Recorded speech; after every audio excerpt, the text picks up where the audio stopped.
ce bandit sur votre écran avec...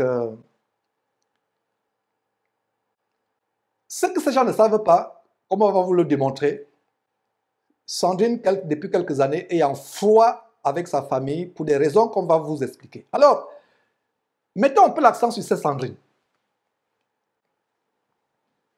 Sandrine Nguesso est fille adultérine de Denis Sassou Nguesso, qu'il a eue avec la propre sœur cadette de son épouse. Donc, Sassou Nguesso, Denis Sassou Nguesso, a fait des enfants avec deux sœurs, les sœurs Dira. Il a eu Sandrine avec l'une et Ninel, Joujou, Edith avec l'autre. Ninel, Joujou, Edith avec la femme légitime. En passant, Edith, aujourd'hui décédée, fut l'épouse de l'ancien président du Gabon, Omar Bongo Ondimba. Monsieur Omar Bongo, voulez-vous prendre pour épouse légitime Mademoiselle Edith Lucie Sassou Nguesso, ici présente? Oui.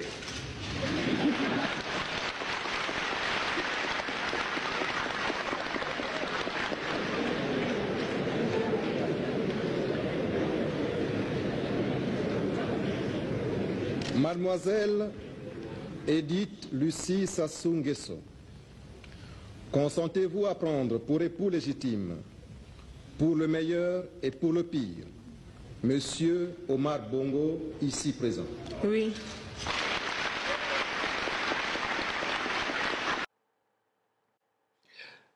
Denis Sassou Nguesso, qui est père de plus d'une soixantaine d'enfants, ne traîne pas une bonne réputation dans sa vie sexuelle, caractérisée par un désordre abominablement abominable, teinté d'inceste, comme la plupart de ces chefs d'État qui doivent coucher avec leurs filles, leurs enfants.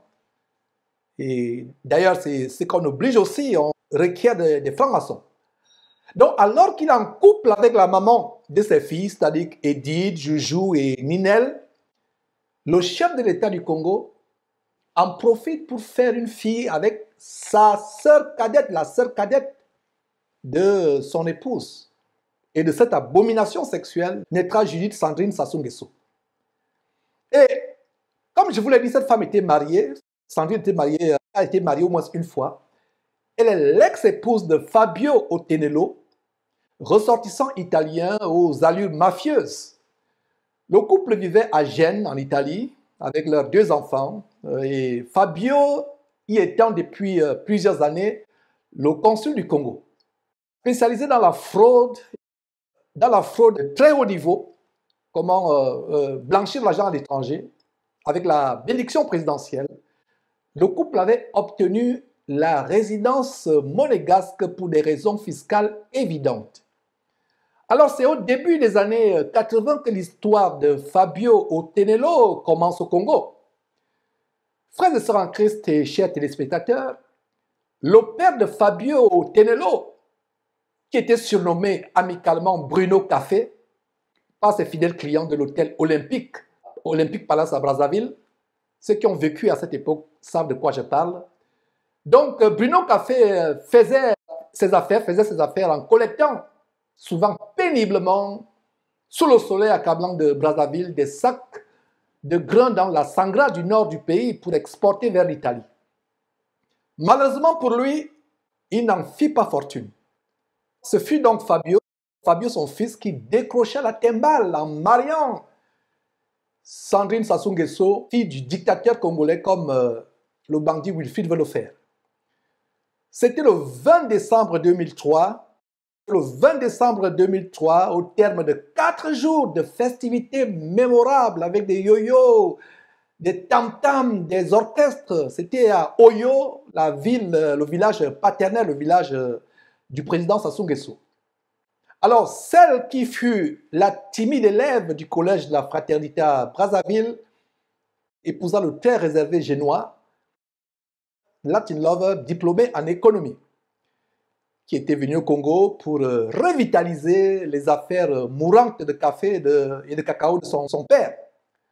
Alors, né dans le café noir, Fabio Otenelo devint un interlocuteur privilégié dans les affaires pétrolières, et pas des moindres, et pas des moindres. Ce monsieur va brasser beaucoup d'argent. Des centaines de millions de dollars sont tombés dans l'escarcelle des tourtereaux. Sandrine, de son côté, fut vite reconnue comme une redoutable femme d'affaires et plus encore, après son divorce. Ils ont divorcé. Par la suite, il n'y eut pas d'affaires ou de sous-traitance chez Eni Congo, la compagnie italienne de pétrole. Il n'y eut pas d'affaires ou de sous-traitance dans lesquelles Sandrine ou Otenelo ne fourraient pas leur nez et au bonheur de leur compte bancaire. Donc tous deux, Fabio Otenelo et Sandrine Sassou Nguesso, ont toujours veillé à cultiver une excellente relation avec Claudio Descalzi, qu'ils savaient très proche de leur président de père et de beau-père. Alors il n'y aurait pas que le Milanais, arrivé petit ingénieur au Congo, et ça c'est selon la propre expression de Sassou Nguesso, Sassou Nguesso qui le chahutait. Donc il n'y aurait pas que le petit ingénieur était une pièce maîtresse dans le soutien international dont Sassou Nguesso bénéficiait. Et en passant, la parenté de Fabio Otenelo avec Monseigneur Erminio Descalzi, évêque auxiliaire de Milan, le plus puissant diocèse du monde, avait toujours servi Eni, la compagnie de pétrole italienne, et permettait, selon certaines rumeurs, de contrôler la politique du Vatican à l'égard du Congo. Et devenu plus tard consul général du Congo à Gênes, en Italie, Fabio Otenelo entreprit d'obtenir le statut de résident dans la principauté de Monaco, une des régions les plus riches du monde, ce qu'il obtint en 2006, non sans avoir déclaré aux autorités monégasques qu'il avait pour beau-père le chef de l'État congolais. Voilà donc comment ce monsieur a su bien utiliser son affiliation avec la famille congolaise, la famille présidentielle congolaise, pour mener une vie de cocaïne. Alors il pouvait développer ses affaires en Afrique et avoir un statut privilégié fiscal en Europe, et grâce à sa résidence déclarée sur le très peu regardant rocher. Et ces gens cachaient leur argent, leur fortune dans les paradis fiscaux à travers le monde, soit dit en passant. Alors, Denis Sassou Nguesso comprit également très vite le parti qu'il pouvait tirer de son gendre, sur le plan diplomatique, dans un rapprochement avec l'Italie et aussi avec Monaco. Fabio Otenelo, tout le temps qu'il a été l'époux de Sandrine, était de tous les voyages officiels, notamment en Italie. Les tourtereaux vont finalement se séparer, divorcer en 2014. Et ironie du sort, c'est en 2014 que Nadia et Wilfried le bandit pasteur se marient. Et à Rome et à Milan,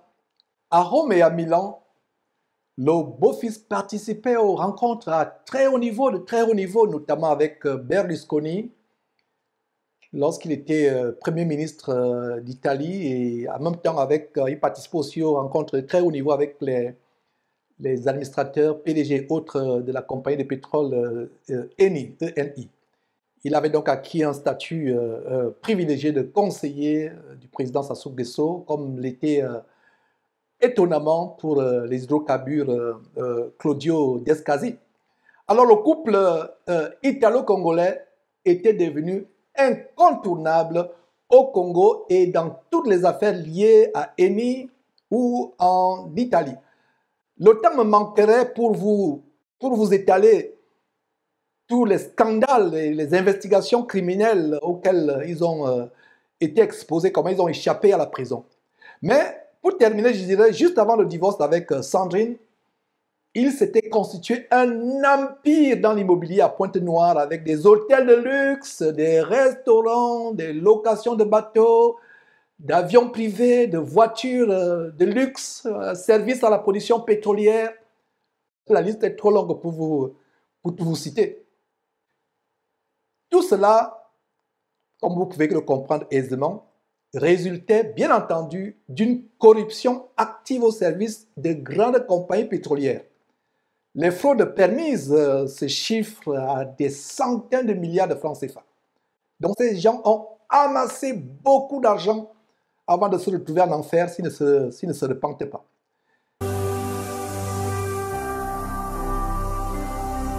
Jésus-Christ TV, vous connaîtrez la vérité et la vérité vous affranchira. La nomination de Sandrine Sassou Nguesso à la tête du comité de direction de l'Agence pour la promotion des investissements avait placé cette dernière à un passage clé pour tout investissement au Congo. Donc voilà Sandrine Sassou Nguesso qui devient directrice présidente de cette agence, donc tout investissement passé par elle. Et d'ailleurs, vous pouvez trouver dans le journal officiel du 8 mai 2014 le décret numéro 2014, le décret numéro 2014-179 du 29 avril 2014 portant nomination de Mme Sassou Nguesso Judith Sandrine à la présidente du comité de direction de l'Agence pour la promotion des investissements. Ainsi, elle avait la capacité de favoriser ou de bloquer tout projet intéressant. Quel pouvoir cette femme avait? Quel pouvoir cette femme avait? C'était là un poste incontournable pour exercer sa prédation financière avec des investisseurs étrangers. Aucune entreprise étrangère ne pouvait s'installer sans faire de concessions obligatoires ou de dessous de table à la fille du président. Le temps me manquerait pour exposer ce dossier. Ayant travaillé moi-même dans le domaine du pétrole, étant un avocat dans ce domaine, c'est un dossier que je maîtrise. Alors, plus tard, Sandrine Sassou Nguesso émigre à Malabo, en Guinée équatoriale. Écoutez attentivement la raison de cet exil forcé, entre guillemets, exil entre guillemets. La raison de cet exil, entre guillemets, est le conflit avec sa sœur Julienne Johnson, qui, en passant, est devenue la nouvelle intendante de la famille présidentielle congolaise.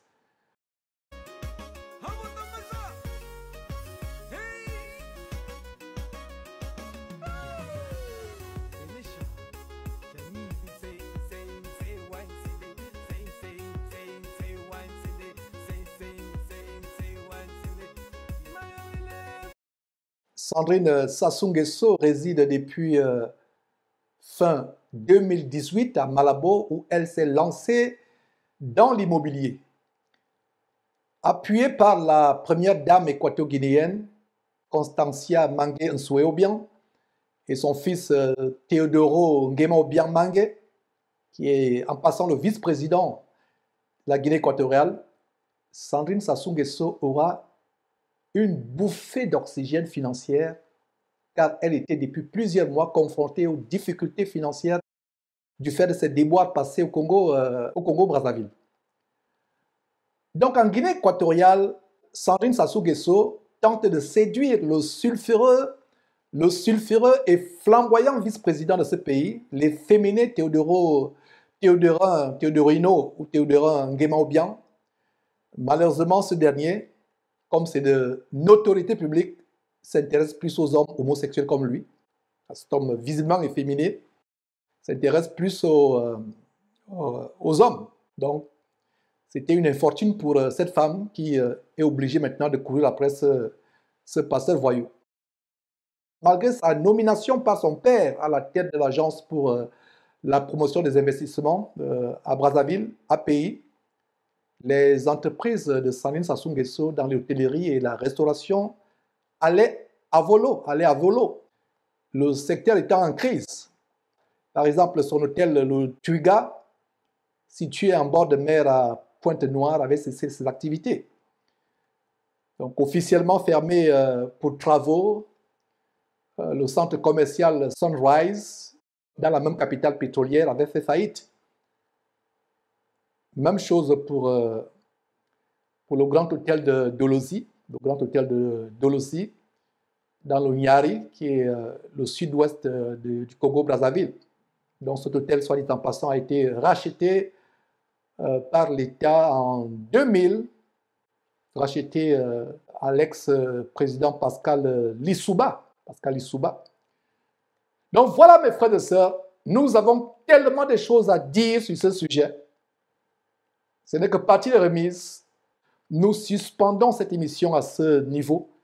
Ce n'est que la première partie de ce long épisode de ces relations entre le gigolo et la princesse, fille du dictateur Despo Denis Sassou Nguesso. Vous connaîtrez la vérité vous affranchira. Vous êtes sur Jésus-Christ TV, une chaîne qui a la loupe pour exposer les malversations des faux pasteurs. Mes frères et sœurs, priez, priez, priez, soutenez-nous afin que cette œuvre continue à se poursuivre. Voilà donc comment nous avons repris officiellement avec les dénonciations. Vous connaîtrez la vérité vous affranchira. Faire circuler cette vidéo, rendez-la virale, distribuez-la aux chaînes de télévision à travers le monde. Mes frères et sœurs, le monde doit savoir ce qui se passe avec ces faux pasteurs de la criminalité et du vampirisme évangélique en bande organisée.